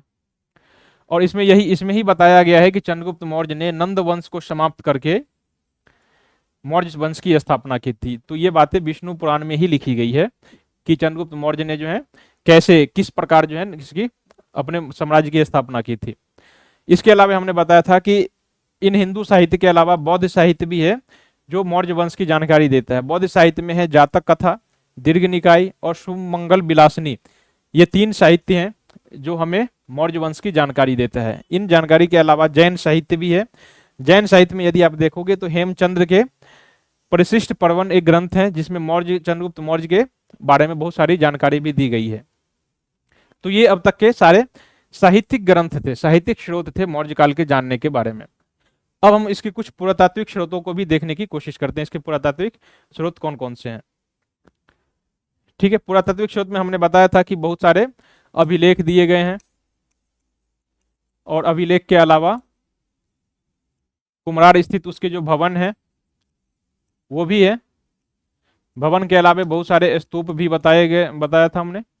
स्तूप के अलावा इस तरह के इस समय के जो है बहुत सारे विहार और गुहा भी बनाया गया था। तो ये भी इस काल की जानकारी देता है। गुहा के अलावा इस काल में आहत सिक्के भी चलने लगे थे, है ना, इसे पंचमार्क सिक्के भी कहा जाता है। ठीक है, तो ये भी मौर्य काल की जानकारी का सोर्स है हमारे लिए। क्लियर? अब हम इसके कुछ शासकों के बारे में देखने की कोशिश करते हैं। जैसे हमने पहले ही बताया था कि इसमें बहुत सारे शासक हुए इस वंश में, लेकिन हमें 2 ही पढ़ना है। एक तो चंद्रगुप्त मौर्य के बारे में पढ़ना है, उसकी उपलब्धियों के बारे में पढ़ना है, उसने कौन कौन सी जो है राज्यों को जीता था, और दूसरा सम्राट अशोक के बारे में। इन दोनों में सम्राट अशोक के बारे में हमें ज्यादा पढ़ना है। चंद्रगुप्त मौर्य 323 ईस्वी पूर्व में शासक बना था और 295 ईस्वी पूर्व तक शासक रहा। ठीक है, चंद्रगुप्त मौर्य ये मौर्य वंश का संस्थापक था, और कहा जाता है कि ये इनकी माता का नाम मूर था, और इन्हीं के नाम पर जो है ये इस वंश का नाम मौर्य वंश पड़ा था। ठीक है, चंद्रगुप्त मौर्य के माता का नाम मूर था और इन्हीं के नाम पर जो है मौर्य वंश का नाम पड़ा था, इनकी माता के नाम पर ही। चंद्रगुप्त मौर्य ने अपने गुरु चाणक्य की सहायता से लगभग 25 वर्ष की आयु में, है ना, एक युवावस्था थी इनकी, तो इस आयु में बाल्यावस्था में इन्होंने क्या किया था? मौर्य साम्राज्य की स्थापना की थी। बहुत सारे ब्राह्मण ग्रंथ बताते हैं। ब्राह्मण ग्रंथ में जैसे कि हिंदू धर्म के जो ग्रंथ है, अभी हमने बताया था ना कि पुराण जो है इस वंश की जानकारी देता है। तो पुराणों में चंद्रगुप्त मौर्य को शूद्र बताया गया है। ठीक है, लेकिन बौद्ध और जैन ग्रंथों में इसे क्षत्रिय बताया गया है। बहुत सारे इतिहासकारों ने पुराण में जो लिखी गई बातें हैं इसको गलत ठहराया है। गलत इस आधार पर ठहराया गया है कि चंद्रगुप्त मौर्य से पहले जितने सारे शासक हुआ करते थे वो सभी जो है क्षत्रिय होते थे, लेकिन ये क्षत्रिय नहीं होने के कारण इसे ब्राह्मणों ने चुनौती दी थी, इसलिए पुराणों में इसे अपमानित करने के लिए शूद्र कहा है। ठीक है, तो ये इसे शूद्र कहा है, लेकिन ये इतिहासकार मानते हैं कि ये क्षत्रिय ही है, जैसे कि बौद्ध और जैन साहित्य में कहा गया है कि ये चंद्रगुप्त मौर्य क्षत्रिय वंश से संबंधित है। विशाखाकृत जो मुद्रा राक्षस है, इसमें इसे वृषल यानी कि निम्न कुल बताया गया है। मुद्रा राक्षस कालिदास की रचना है ना, सॉरी, विशाखादत्त, ये मुद्रा राक्षस गुप्त काल में लिखी गई थी। गुप्त काल ब्राह्मण काल का सर्वोच्च काल था, ये ब्राह्मण जो है, ब्राह्मण धर्म इसका सर्वोच्च काल था। तो इसमें भी इसे निम्न जाति का बताया गया है। यूनानी लेखक बताता है कि यूनानी लेखक है प्लूटार्क, इसके अनुसार कहा है कि चंद्रगुप्त मौर्य की सेना में 6 लाख सेना थी, है ना, और इसकी अपनी सेना की सहायता से उन्होंने पूरे भारत को रौंद दिया था। तो ये चीज जो है ना, ये उक्ति जो है कई बार एग्जाम में पूछ लिए जाते हैं और कहा जाएगा कि ये जो उक्ति है किस इतिहासकार ने कहा है। तो ये प्लूटार्क ने कहा था कि चंद्रगुप्त मौर्य ने अपने 6 लाख की सेना लेकर लगभग संपूर्ण भारत को रौंद दिया था। तो ये बातें किसने कही थी? यूनानी लेखक प्लूटार्क ने कहा था। 305 ईसा पूर्व में, 305 बीसी में चंद्रगुप्त मौर्य ने यूनानी लेखक सेल्यूकस, यूनानी शासक हैं सेल्यूकस निकेटर, इसे पराजित किया था चंद्रगुप्त मौर्य ने। तो ये आपसे पूछा जाएगा कि चंद्रगुप्त मौर्य ने किस यूनानी शासक को पराजित किया था? तो इन्होंने सेल्यूकस निकेटर को पराजित किया था, और उसे पराजित करने के बाद जो है इसे अपनी उसकी पुत्री से विवाह किया था। विवाह के बाद उसे 4 एरिया मिला था, गंधार अराकोशिया का जो इलाका है, इसे विवाह के दहेज के रूप में मिला था। तो इस विजित करने के बाद इस इलाकों को, गंधार अराकोशिया का इलाका मिलने के बाद जो है चंद्रगुप्त मौर्य की सीमा ईरान तक पहुंच गई थी। इतना बड़ा साम्राज्य विजित कर लिया था इसने। उसने इसकी उत्तर पश्चिम में इसकी सीमा ईरान से लेकर के और पूरब में बंगाल की खाड़ी तक पहुंच गई थी, और उत्तर में कश्मीर से लेकर के दक्षिण में कर्नाटक तक का इलाका इसने विजित कर लिया था। इसमें अंतिम विजय उसकी ईरान वाला जो था, उसने सेल्यूकस निकेटर को पराजित किया था, वही थी। चंद्रगुप्त मौर्य की दक्षिण भारत की विजय के बारे में जानकारी कहाँ से मिलती है? तो ये जानकारी बताने वाले 2 सोर्स हैं। एक तो अहनानूर और मुरनानूर के अभिलेख हैं, जो सम्राट अशोक द्वारा स्थापित किए गए थे। इन 2 अभिलेखों पर आपसे ये पूछा जा सकता है कि दक्षिण भारत की विजय की जानकारी देने वाले 2 अभिलेख कौन से हैं? तो ये सम्राट अशोक के अभिलेख हैं। दूसरा, आपसे पूछा जाएगा कि चंद्रगुप्त मौर्य के बंगाल विजय की जानकारी देने वाले अभिलेख कौन कौन से हैं? तो ये महास्थान अभिलेख है, ये बंगाल में स्थित अभिलेख है। ये चंद्रगुप्त मौर्य द्वारा बंगाल विजय की जानकारी देता है। चंद्रगुप्त मौर्य अपने जीवन के अंतिम काल में जैन धर्म में परिवर्तित हो गया था, और जीवन का जो अंतिम क्षण है उन्होंने श्रवण बेलगोला कर्नाटक में बिताया था, और उन्होंने एक संलेखना विधि से अपने जीवन का, शरीर का त्याग कर लिया था। यानी कि उसने क्या किया था? इच्छा मृत्यु प्राप्त कर ली थी। इस तरह से 185 ईसा पूर्व में जो है ये क्या हो गया था? उसके जीवन का अंत हो गया। इसके बाद किसका शासन? इसका उत्तराधिकारी बिंदुसार होता है, ठीक है। चंद्रगुप्त मौर्य के बाद सीधे अशोक का शासनकाल नहीं आता, उसके बीच में बिंदुसार भी हैं। इन्होंने 298 ईसा पूर्व से लेकर के 272 ईसा पूर्व तक शासन किया था। चंद्रगुप्त मौर्य का उत्तराधिकारी और उसका पुत्र था बिंदुसार, है ना। बिंदुसार ये गद्दी पर बैठा था। यूनानी लेखकों में इसे अमित्रोचेट्स और इसे संस्कृत में अमित्रघात कहा गया है, जबकि वायु पुराण में इसे मद्रसार कहा गया है। ये जो तीनों उपनाम है ना, ये उपनाम आप याद रखिएगा कि ये उपनाम किसे दिया गया है? तो ये बिंदुसार को ही दिया गया है। अमित्रोचेटस या फिर अमित्रघात या फिर मद्रसार, ये तीनों नाम किसे दिया गया है? ये बिंदुसार को ही दिया गया है। बिंदुसार के समय पश्चिमी यूनानी राज्यों के साथ बहुत सारे संबंध थे, क्योंकि ये जो चंद्रगुप्त मौर्य हैं, इन्होंने, आपने देखा ना कि चंद्रगुप्त मौर्य के शासनकाल में इसकी सीमा, भारत की सीमा कहाँ तक चली गई थी? ईरान तक चली गई थी। तो अपने पड़ोसी देशों के साथ इन्होंने मैत्रीपूर्ण संबंध स्थापित किए थे। राजदूत का आदान प्रदान होता था, अभी भी वर्तमान में होता है ना, तो ऐसे ही उस समय भी हुआ करता था, ठीक है। इसी समय सीरिया के शासक थे, बिंदुसार के शासनकाल में सीरिया के शासक थे एंटीयोकस। इन्होंने डाइमेकस नामक राजदूत को बिंदुसार के दरबार में भेजा था। तो ये आपके लिए फैक्ट है। दूसरा, बिंदुसार के काल में मिस्र के शासक थे टॉलमी द्वितीय फिलाडेल्फस। इन्होंने डायनोसियस नामक अपना एक राजदूत एम्बेसडर जो है, ये भी बिंदुसार के दरबार में भेजा था। तो ये शासकों के नाम रखिएगा, किस देश के हैं और इस किस राजदूत को भेजा था बिंदुसार के दरबार में। एक और तीसरा नाम भी है, तीसरा नाम है एथीनियस, है ना। ये भी सीरिया के शासक हैं, इन दोनों के बीच भी काफी संबंध है, ये भी इसके दरबार में आया था। एथिनियस ने अपने विवरण में पाटलिपुत्र के मौर्य महल, है ना, इसकी चर्चा किया है। ठीक है, साथ ही कौशाम्बी में उत्खनन किए गए संरचनात्मक अवशेष पाए गए हैं, इसका भी विवरण इसने दिया है। तक्षशिला और मथुरा, साथ ही भीटा के अलावा जो बहुत सारे पुरातात्विक स्थल हैं, इसका भी विवरण इसने दिया है। ठीक है, तो ये सभी जानकारी एथिनियस ने दिया है।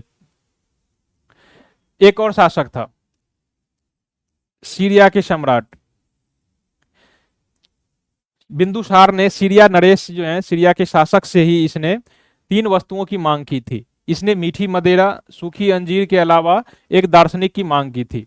तो इस जो सीरिया के जो सम्राट हैं, इन्होंने दार्शनिक के अलावा बाकी के 2 चीज जो है इससे पूरी कर दी थी, और कहा था कि हमारी सीरिया के कानून में दार्शनिकों की अदला बदली नहीं की जाती, इसलिए हम ये आपको नहीं दे सकते। तो ये बातें बिंदुसार के संबंध में कही जाती है।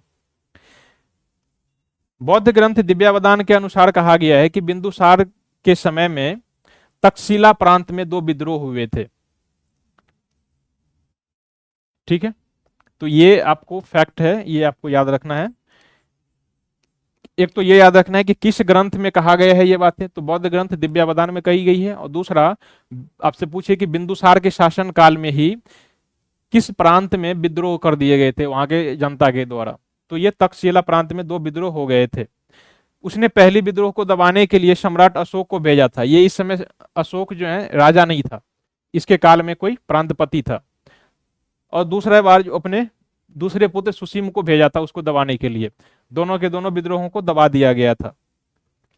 बिंदुसार अपने जीवन के अंतिम क्षण में जो है आजीवक संप्रदाय को मारने लगा था और आजीवक संप्रदाय का फॉलोअर बन गया था।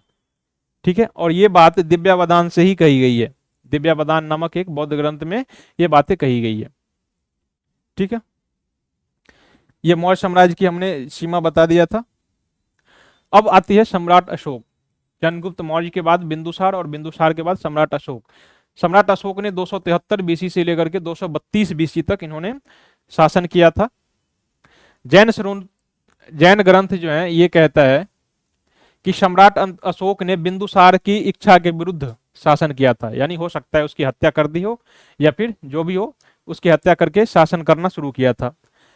जबकि कोई सिंगली ग्रंथ कहता है कि सम्राट अशोक ने अपने 99 भाइयों की हत्या करके तब राजा बना था। तो ये आपसे पूछा जाएगा कि किस ग्रंथ में ये लिखा हुआ है कि सम्राट अशोक ने अपने 99 भाइयों की हत्या करके जो है पद प्राप्त किया था। दूसरी बौद्ध ग्रंथ है महाबोधि वंश और तारानाथ, ये दोनों बौद्ध धर्म से संबंधित है। ये कहते हैं कि सत्ता प्राप्ति के लिए अशोक ने अपने भाइयों का वध किया था, है ना। तो इतना तो तय है कि सम्राट अशोक ने हो सकता है भाइयों का वध किया हो या न किया हो, लेकिन इतना तो है कि सम्राट अशोक जो है अपने सत्ता प्राप्ति के लिए शुरुआत में उसको संघर्ष करना पड़ा था। जैसे हम मुगल काल में देखते हैं ना, जहांगीर ने संघर्ष किया था, शाहजहां ने सत्ता संघर्ष किया था, उसका जो दूसरा भाई था दारा शिकोह उसने भी ऐसा ही किया था। तो यहाँ भी अशोक ने भी ऐसे ही किया था और लगभग 4 वर्षों की सत्ता संघर्ष के बाद 269 ईसा पूर्व में अपना राज्याभिषेक करवाया था। सम्राट अशोक अपने राज्याभिषेक से पहले उज्जैन का गवर्नर था, उज्जैन का राज्यपाल था या फिर प्रांतपति था, वहां का शासक था। तो ये भी फैक्ट याद रखना। कलहन की राजतरंगिणी के अनुसार कहा जाता है कि सम्राट अशोक बौद्ध धर्म धारण करने से पहले वो शिव का उपासक था, वे शैव धर्म से संबंधित था और बाद में वो बौद्ध धर्म में परिवर्तित हो गया था। सम्राट अशोक ने ही कश्मीर में श्रीनगर की स्थापना करवाई थी।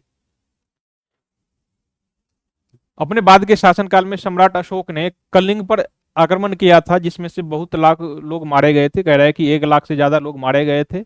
वहां पर भीषण नरसंहार को देखते हुए उसका हृदय परिवर्तित हो गया था और हृदय परिवर्तन के बाद ही उसने बौद्ध धर्म को स्वीकार कर लिया था।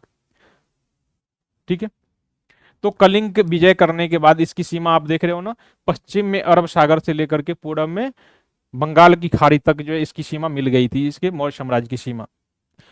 अब हम इसके बौद्ध धर्म और अशोक के संबंध को देखने की कोशिश करते हैं, दोनों के बीच में क्या संबंध रहे थे। सम्राट अशोक ने निग्रोथ नामक एक बौद्ध भिक्षु से बौद्ध धर्म की शिक्षा ली थी। तो इस मुनि का नाम याद रखिएगा, इस ऋषि का। निग्रोथ नामक बौद्ध भिक्षु थे जिससे उसने बौद्ध धर्म की शिक्षा ली थी, किंतु उपगुप्त नामक जो बौद्ध भिक्षु हैं इसने इसे बौद्ध धर्म में दीक्षित किया था। देखिए, शिक्षा लेना अलग बात है, आप किसी भी धर्म की शिक्षा ले सकते हो, उस धर्म की किताब पढ़ लो या फिर उस गुरु, जो धर्म की है गुरु, उससे आप जाके शिक्षा ले लो, लेकिन धर्म को चेंज कर लेना ये दूसरी बात है। तो इसने उपगुप्त नामक बौद्ध भिक्षु से जब मिला तब इसने अपना धर्म चेंज कर लिया था और शैव से सीधे बौद्ध धर्म में परिवर्तित हो गया था।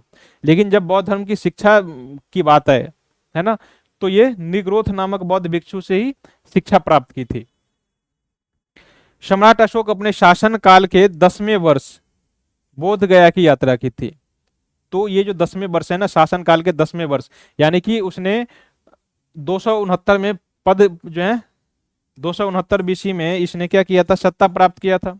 और 269 बीसी के 10 वर्ष बाद यानी कि 259 बीसी 259 बीसी में इन्होंने क्या किया था, बोध गया की यात्रा की थी। ठीक है, और इसी दौरान इन्होंने अपने क्या किया था, रुमनी देई और लुम्बिनी ग्राम का भी जो है दौरा किया था, वहां पर जाकर इसे कर मुक्त कर दिया था इसी दौरा के दौरान, है ना। ये बातें रुमनी देई के अभिलेख और निगलीवा के अभिलेखों से इस बात की जानकारी की पुष्टि होती है कि सम्राट अशोक यहाँ पर आए थे और आने के दौरान ये जो है यहाँ पर कर व्यवस्था में छूट कर दी थी, भारी कमी कर दी थी। अब हम सम्राट अशोक के अभिलेखों को देखने की कोशिश करते हैं। देखिए, अभिलेख की जो है ना कहाँ से अवस्थित प्राप्त हुआ है ये जानना है, और दूसरा उस अभिलेख में किस चीज जो है किस चीज का वर्णन किया गया है, वो अभिलेख किस विषय को संबोधित करता है, ये दो चीजें आपको याद रखना है। अशोक के शिलालेखों की जो है कुल संख्या 14 है, जो कि 8 अलग अलग स्थानों से प्राप्त हुए हैं। अशोक के कुल शिलालेख 14 हैं, जिसमें से वो सारे 8 स्थानों से प्राप्त हुए हैं। अशोक के जो दीर्घ स्तंभ लेख हैं, ये दिल्ली टोपरा, इलाहाबाद स्तंभ लेख, ये सभी चीजों में मिली हैं। अशोक के सारे अभिलेख जो थे ब्राह्मी लिपि में लिखे गए थे, लेकिन कुछ अभिलेख जो हैं ग्रीक और अरेमाइक लिपि में देखने को भी मिला था। जैसे कि अशोक का जो सार एक कुना नामक अभिलेख है, जो कि कंधार में स्थित था, ये ग्रीक और अरेमाइक दोनों भाषा में लिखी गई थी। ठीक है, तो कौन सा अभिलेख कहां से प्राप्त हुआ और किस भाषा में लिखी गई थी, ये भी आपको याद रखना है। अशोक के शिलालेख संख्या 1, ये पशु बलि पर रोक लगाता है ना। इसकी संख्या, शिलालेख की संख्या और उसके विषय बहुत ही ज्यादा जोड़ी है, ये आप याद रखिएगा। अशोक के शिलालेख संख्या 2, इसमें समाज कल्याण के उपायों को बताया गया है। अशोक के 13वां शिलालेख जो है कलिंग युद्ध के बारे में जानकारी देता है, और कलिंग युद्ध में जो भीषण नरसंहार हुआ इसके परिणामों की भी जानकारी देता है। शिलालेख संख्या 14, ये लोगों को धार्मिक जीवन व्यतीत करने की प्रेरणा देता है। सम्राट अशोक ने अपने जनता को संबोधित किया कि सभी लोग धार्मिक जीवन व्यतीत करें, इस प्रकार की जानकारी 14वें शिलालेख में दी गई है। अब कह रहा है कि ओवरऑल अशोक का, सम्राट अशोक का मूल्यांकन करने को कह रहा है। कई बार मेंस में पूछे जाते हैं, कई बार पूछ लिया होगा ना, सीधे शब्दों में कह देते हैं कि सम्राट अशोक एक महान शासक था। तो भाई कैसे महान शासक था, उसने तो पूरा प्रदेश जीता भी नहीं, सारे तो चंद्रगुप्त मौर्य ने जीता था ना। उसने अपने जीवन काल में केवल और केवल कलिंग युद्ध जीता था, तो फिर वो कैसे हो गया। तो फिर भी उसे महान इसलिए कहा जाता है कि वो पूरे देश में जो है, संपूर्ण भारत में उसने एक लिपि, एक भाषा और एक कानून का प्रचलन करवाया था। पूरे भारत को एकता के सूत्र में बांधने वाला यदि कोई पहला शासक है तो सम्राट अशोक है ना। पूरे भारत में एक ही भाषा और एक ही लिपि के अभिलेख स्थापित करवा दिए उसने, तो ये उसकी महानता थी। दूसरा, उसने पूरे भारत में धर्म भी एक ही कर दिया उसने। इससे पहले सभी लोग हिंदू हिंदू थे, लेकिन कम से कम उसने बौद्ध धर्म के प्रचार के कारण बौद्ध धर्म के एकता, तो अपने संदेशों को तो फैलाया उसने, ये इसकी महानता थी। दूसरा, सबसे बड़ा, वर्तमान में सभी देश जो शांति का संदेश देते हैं, ये सबसे पहले किसने दिया था, ये इसी ने फैलाया था। राजदूतों का आदान प्रदान और शांति दूतों का आदान प्रदान जो है, अहिंसा की नीति का प्रसार, ये सम्राट अशोक ने ही पहली बार करवाया था, ये इसकी महानता थी। ठीक है, तो प्रदेशों को विजित न करने के बाद भी ये महान कहे जाते हैं, इसके पीछे यही कारण है। सम्राट अशोक के उत्तराधिकारी, सम्राट अशोक के उत्तराधिकारी ज्यादा महत्वपूर्ण शासक नहीं हुए। एक शासक हैं सम्राट दशरथ, इन्होंने इसकी इसीलिए याद रखना है कि इन्होंने आजीवक संप्रदाय के शासकों को क्या किया था, जो गया की बराबर की पहाड़ी है ना, वहां पर कुछ गुफाओं को दान में दिया था। तो केवल उसीलिए याद रखा जाता है कि उसके जो पौत्र थे दशरथ, तो उसने क्या किया था, बहुत सारे गुफाओं को दान में दिया था। इस वर्ष के जो अंतिम शासक थे, मौर्य वंश के अंतिम शासक बृहदर्थ थे। इससे पहले 232 ईसा पूर्व में ही सम्राट अशोक की मृत्यु हो गई थी, और मौर्य वंश का अंतिम शासक बृहदर्थ था। इसके बाद मौर्य वंश का अंत हो जाता है, और मौर्य वंश के बाद सीधे पुष्यमित्र शुंग ने क्या करता है, शुंग वंश की स्थापना करता है ना। तो यहाँ से ब्राह्मणों का शासन शुरू हो जाता है। पुष्यमित्र शुंग एक ब्राह्मण शासक थे, यहाँ से ब्राह्मण जो है ब्राह्मण वंश का शासक शुरू हो जाता है। और गुप्त वंश आते आते ये ब्राह्मण वंश का शासन अपने आप में काफी चरमोत्कर्ष पर पहुंच जाता है। फिर यहाँ से बौद्ध धर्म और जैन धर्म दोनों का पतन भी शुरू हो जाता है, और ब्राह्मण धर्म का उत्थान शुरू हो जाता है।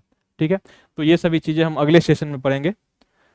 अब हम इसके बारे में हम ना थोड़ी इसकी विशेषताओं को जानने की कोशिश करते हैं कि उसकी मौर्य साम्राज्य का प्रशासन कैसा था, उसकी सेना कैसी थी, उसकी अर्थव्यवस्था कैसी थी। तो ये सभी जानने का कोशिश करते हैं। अभी हमने केवल उसका वंशावली देखा। हमने मौर्य सेना ये कुल जो है 6 भागों में बटा हुआ था। मेगास्थनीज ने इसकी टिप्पणी की है। मौर्य की सेना के बारे में जानकारी मेगास्थनीज के विवरण से प्राप्त होता है। इसने अपने सेना को 6 भागों में बांटा था। नौसेना, सैन्य परिवहन, इन्फेंट्री, कैवलरी, रथ डिवीजन और हाथी, ये 6 भागों में बटा हुआ था। और सभी 6 में 5-5 मेंबर होते थे। उसके जो सेना के जो हेड होते थे, ये 5 भागों में बटा हुआ था। तो इसके मौर्य सेना की विस्तृत जानकारी मेगास्थनीज ने अपनी पुस्तक इंडिका में दी है।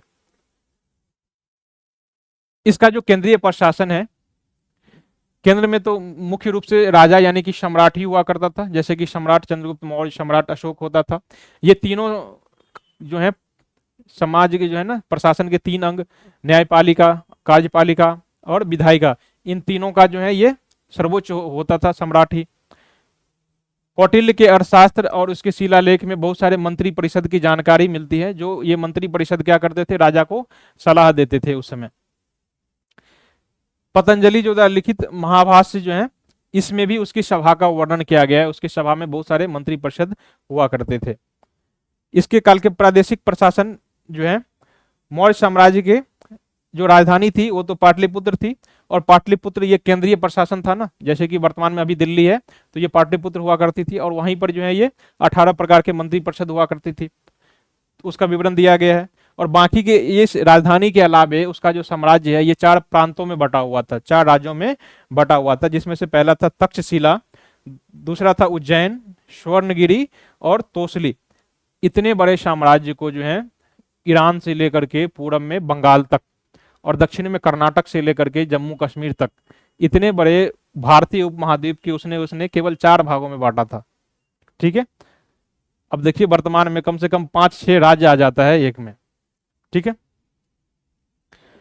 राज्यपाल के उस समय जो प्रांतपति होते थे उसे कुमार कहा जाता था। जैसे कि सम्राट अशोक जो है, सम्राट बनने से पहले ये कुमार थे, यानी कि प्रांतपति थे। प्रत्येक प्रांत में एक मंत्री परिषद होती थी, और दूसरा महामात्य कहलाता था। ठीक है, मौर्य साम्राज्य की राजधानियां हमने बताया ना, अभी 4 जो है उसके प्रांत हुआ करते थे। पहला तो ये था उसका राज्य, जो जहां पर राजधानी था, जैसे पाटलिपुत्र तो वो तो मध्य देश था। इसके अलावा तक्षशिला थी, इसकी राजधानी उत्तरापथ, स्वर्णागिरी की राजधानी दक्षिणापथ, उज्जैन की राजधानी अवंती, और चौथा था तोसली जिसकी राजधानी कलिंगा था। तो सम्राट अशोक ने इस चौथे को राज्य को जीता था। तो ये इसकी एक अलग उपलब्धि थी। मौर्यकालीन सामाजिक जीवन के बारे में देखते हैं। समाज 4 वर्णों में पहले ही विभाजित हो गया था, उत्तर वैदिक काल में ही। वही चीज अभी भी वर्तमान थी, अभी भी बटा हुआ था 4 वर्णों में ही। मेगास्थनीज ने समाज को 7 भागों में बांटा, लेकिन भारत के जो ग्रंथ हैं सभी कहते हैं कि भारत का समाज 4 वर्गों में ही बटा हुआ था। लेकिन ये मेगास्थनीज कहते हैं कि भारत के समाज 7 भागों में बटा था। और इस 7 भागों में थे सबसे पहले किसान, दार्शनिक, पशुपालक, कारीगर, सैनिक, सलाहकार और निरीक्षक, है ना। ये चीज बीपीएससी में पूछा गया है कि किस यूनानी इतिहासकार ने भारतीय समाज को 7 वर्गों में बांटा है, तो ये मेगास्थनीज ने विभाजित किया था। मेगास्थनीज ने अपने ग्रंथ में लिखा है कि इस समय ब्राह्मणों को दंड नहीं दिया जाता था, भले कितना बड़ा अपराध क्यों न कर ले वो। इस काल में विवाह प्रथा कैसी थी, वर्ण और जाति के अधीन ही विवाह होते थे। लेकिन अंतरवर्णीय और अंतरजातीय विवाह भी होते थे। किस काल में बहुत सारे महानगरों का निर्माण हो चुका था ना, तो जब कहीं भी नगर और महानगर बसने लगेंगे तो अंतरजातीय और अंतरवर्णीय विवाह होंगे ही, वो भले आधुनिक काल हो या फिर प्राचीन काल हो। इस समय 8 प्रकार के विवाह थे जिसे उचित सम्मान दिया जाता था। स्त्रियों की स्वतंत्रता भी प्राप्त थी थोड़े बहुत, वो न्यायालय की शरण ले सकती थी, शिक्षा प्राप्त कर सकती थी, और मौर्य काल में सेना में भी भर्ती हो सकती थी। बाद के काल में जब ब्राह्मण धर्म का शासन आना शुरू हो गया था, जैसे शुंग काल देखते हैं या फिर उसके बाद का शासन काल देखते हैं, तो वहां पर महिलाओं की स्थिति में थोड़ी की गिरावट देखने को मिलती है। मौर्य काल में महिलाएं सेना में भर्ती होती थी। इसकी आर्थिक जीवन को देखिए, ये भी कृषि प्रधान था। सिंचाई के साधनों का भी विकास हुआ था, जैसे चंद्रगुप्त मौर्य ने गिरनार पर्वत पर सुदर्शन झील का निर्माण करवाया था, वो तो आपको याद ही है ना। तो सम्राट के द्वारा या फिर केंद्रीय प्रशासन के द्वारा कृषि के उत्थान के लिए बहुत सारे कार्य भी किए जाते थे, जैसे कि बहुत सारे तालाबों का निर्माण करवाना, सिंचाई व्यवस्था के लिए झील का निर्माण करवाना, ये राजा के काम में आता था। वर्तमान में भी सरकार कर रही है ना सिंचाई योजना, बहुत सारी सिंचाई योजना, जैसे कि प्रधानमंत्री सिंचाई योजना चला रही है, तो ये उस समय भी किया करती थी। बहुत सारे धातु में हमने देखा था ना कि मगध का उत्थान जो हुआ था, वो उत्थान ही इसीलिए हुआ था कि वो जो है बहुत सारे मिनरल इलाके में जो है उसकी राजधानी पड़ती थी, जैसे कि झारखंड, उड़ीसा उसके बगल में ही विस्तृत था। मध्य प्रदेश का इलाका वो मगध के बगल में ही था, तो यहाँ से बहुत सारे मिनरल उसको मिल जाते थे, खनिज मिल जाते थे, और इसके उत्थान का एक ही कारण था, वहां पर जो है मिनरल की प्रचुरता। इस काल की जो मुद्राएं हैं उसे स्वर्ण कहा जाता था। कसारपन, पन और ये धरन, ये 3-4 सिक्के थे इस समय के। इन सभी को कैटेगोरी के रूप में पंचमार्क कहा जाता था, तो ये भी आप याद रखिएगा। इस समय के उद्योग थे रत्न उद्योग, लकड़ी उद्योग, हाथी के दांत के उद्योग, चमड़ा उद्योग, बहुत सारे शिल्प कला इस समय के उद्योग हुआ करते थे। इस समय की धार्मिक जीवन के बारे में देखिए कि सनातन धर्म तो था ही, और बौद्ध धर्म तो काफी मजबूत स्थिति में था, क्योंकि सम्राट अशोक ने उसे काफी महत्वपूर्ण स्थिति में ला दिया था। सम्राट अशोक के काल में तीसरी बौद्ध संगीति पाटलिपुत्र में ही हुई थी, उसकी अपनी राजधानी में ही। तो आप सोच सकते हो कि ये जो है बौद्ध धर्म का चरमोत्कर्ष का काल था, है ना। मौर्य साम्राज्य जो है सम्राट बौद्ध धर्म के चरमोत्कर्ष का काल कह सकते हो इसे। उसके बाद इसके से जो है ना बौद्ध धर्म का पतन होना शुरू हो जाता है, और पतन होते होते इतना पतन होता है कि वो भारतीय धरती से ही विलुप्त हो जाता है। विश्व में पूरे जगह फैलता है, दक्षिण एशिया में, दक्षिण पूर्वी एशिया में जाके फैल जाता है, लेकिन ये अपनी जन्मभूमि से ही गायब हो जाता है। मौर्यकालीन कला के बारे में हमने देखा था, हम यहाँ पर थोड़ा सा हिंट दे दिया हूँ। हम इसके बारे में डिटेल से आर्ट एंड कल्चर में पढ़ेंगे, जब हम उसमें पढ़ेंगे कि इसके स्तंभ की क्या क्या विशेषताएं हैं, इसके स्तूप की विशेषताएं कौन कौन सी है, और इसके जो सम्राट चंद्रगुप्त मौर्य के जो लकड़ी के स्तंभ हैं, 80 स्तंभों वाला जो महल था वहां पर पटना के कुम्हरार में, उसकी क्या विशेषताएं हैं, तो उसके बारे में हम ज्यादा डिटेल से यदि पढ़ेंगे तो हम केवल आर्ट एंड कल्चर में ही पढ़ सकते हैं, यहाँ पर तो क्लियर नहीं है। सम्राट अशोक के स्तंभ, जिसमें सारनाथ के स्तंभ है, रामपुरवा के स्तंभ है, लौरिया अरेराज और लौरिया नंदनगढ़ के स्तंभ है, संकीसा के स्तंभ है, ये सम्राट अशोक के शासनकाल में स्तंभ बनाए गए थे। स्तंभों का उद्देश्य था राजकीय आदेशों का प्रसार करना, अपने आदेशों को यहाँ पर लिख देते थे और इसे प्रचार करते थे, और दूसरा अपने प्रभाव जमाने के लिए भी किया जाता था। ये सभी उसके जो सीमावर्ती इलाके थे उससे प्रभावित होते थे, तो इसलिए भी वो पूरा जो है स्थापित किया जाता था। फाहियान ने बाद में जब 7वीं शताब्दी में भारत की यात्रा की थी, 4वीं-5वीं शताब्दी में, तो उस समय सम्राट अशोक के जो है राजप्रसाद जो है यानी कि भवन उसके जीर्ण शीर्ण अवस्था में पड़े हुए थे, तो उसकी भी इसने टिप्पणी करी हुई है और उसके कला का भी उल्लेख किया है। मौर्य काल में जो है तक्षशिला शिक्षा का मुख्य केंद्र हुआ करता था, और यहाँ पर तीनों धर्मों की शिक्षा दी जाती थी। इसी समय कौटिल्य ने यहाँ पर अर्थशास्त्र की भी रचना की थी, बहुत सारे ग्रंथ की भी रचना की थी। अब हम इसके मौर्य काल के अंत में हम पढ़ेंगे कि इसके पतन के क्या कारण थे। इतनी बड़ी साम्राज्य लगभग भारत पर, पूरे भारत के उपमहाद्वीप पर बसा, वर्तमान में कम से कम 4-5 देश हैं, जितना बड़ा जो उसका राज्य था, वर्तमान में 4-5 देश पड़ता है उसके राज्य में। आखिर इतना बड़ा राज्य अचानक कैसे विलुप्त हो गया, उनके क्या कारण थे। सबसे पहले हैं अयोग्य और निर्बल उत्तराधिकारी। सम्राट अशोक के बाद जितने सारे उत्तराधिकारी हुए वो सारे अयोग्य और निर्बल थे। सम्राट अशोक ने एक युद्ध जीता, उसके बाद क्या किया था, उसने अहिंसा की नीति अपना ली थी, लेकिन उसके किसी भी प्रांत को उसने गवाया तो नहीं था ना, उसने अपने साम्राज्य को ज्यों का त्यों बना के रखा। कम से कम एक राज्य तो जीता उसने, गवाया तो नहीं ना। लेकिन उसके जो उत्तराधिकारी हुए थे वो काफी कमजोर और अयोग्य हुए थे, इसके कारण उसका साम्राज्य नाश हो गया। दूसरा कह रहा है कि जो है प्रशासन इसका अत्यधिक केंद्रीकृत था, पूरे साम्राज्य की जो है पूरा केंद्र, देख रहे हो ना, तीनों तरफ से विधायिका, कार्यपालिका और न्यायपालिका का प्रधान, ये पूरा का पूरा एक था। वर्तमान में कितने 5-6 देश हैं, इतने बड़े देश का शासन केवल पटना से चलाना इतना आसान तो नहीं होगा, इसी कारण से भी इसका नात हो गया। राष्ट्रीय चेतना का अभाव, आर्थिक और सांस्कृतिक असमानताएं, प्रांतीय शासकों के अत्याचार भी होते थे। जैसे हमने देखा था ना, बिंदुसार के काल में तक्षशिला में विद्रोह हुए थे, 2 विद्रोह हुए थे। ऐसे ही दक्षिण में भी विद्रोह हुए थे। सम्राट अशोक जब वहां का गवर्नर हुआ करता था तो वहां भी विद्रोह हुआ था। तो जब किसी समाज में विद्रोह होता है तो इसका एक ही कारण होता है, वहां की जनता में असंतोष। जब तक असंतोष नहीं हुआ होगा तो विद्रोह क्यों होगा? और जब समाज में असंतोष हुआ तो वो जो है असंतोष के कारण हुए होंगे। क्या कारण हुए होंगे? वहां पर ठीक से प्रशासन नहीं चलता होगा, वहां की जनता का केयर नहीं किया जाता होगा, तभी तो उन लोगों ने विद्रोह किया। ठीक। करों की अधिकता, बहुत सारे टैक्सेज हो गए थे। इन सभी टैक्सेज के कारण जो है जनता पर बोझ बढ़ने लगा और बोझ के कारण जनता ने विद्रोह करना शुरू कर दिया।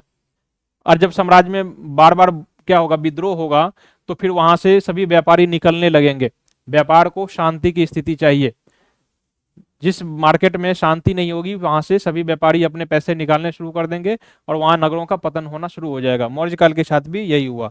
और अंत में कह रहा है, कोई इतिहासकार कहते हैं कि अशोक की धम्म की नीति भी ये इसमें काम आई, साम्राज्य के पतन में काम आई, क्योंकि सम्राट अशोक ने युद्ध लड़ना छोड़ दिया था, सेना का पतन करना शुरू कर दिया था, सेना घटानी शुरू कर दी थी, और इस कारण से भी मौर्य साम्राज्य का पतन हो गया। तो इस तरह से हम देखते हैं कि मौर्य साम्राज्य जो इतनी बड़ी शक्ति 322 ईस्वी पूर्व में स्थापित हुई थी, धीरे धीरे इतने सारे देशों में फैल गई, वो 182 ईसा पूर्व 185 ईसा पूर्व आते आते विलुप्त हो गई। इसके बाद से बहुत सारे वंश स्थापित होते हैं और अंततः गुप्त वंश का स्थापना होता है। तो हम मौर्य वंश के बाद अब कल के सेशन में जो है इसके मौर्योत्तर